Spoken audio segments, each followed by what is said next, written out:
إن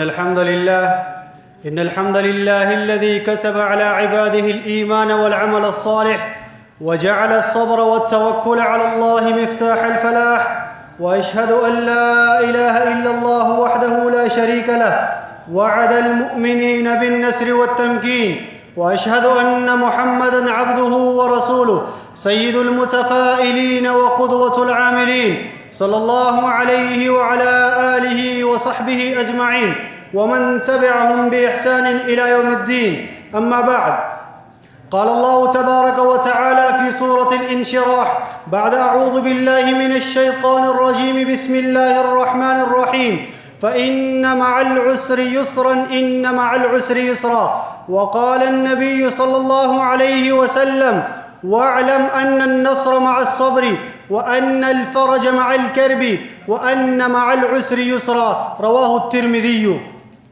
رئيس الحفلة الميمونة وأساتذة الأجلة وأصحاب الحكم والمستمعون الكرام، حديثنا اليوم عن قضية عظيمة تهم كل إنسان يسعى للنجاح والتغيير والنصر والتمكين والفوز في الدنيا والآخرة، وهذا مفهوم إسلامي عظيم يعزز اليقين والتفاؤل ويرسخ الإيمان بوعد الله وصدق موعوده مهما كانت التحديات والصعاب والابتلاءات.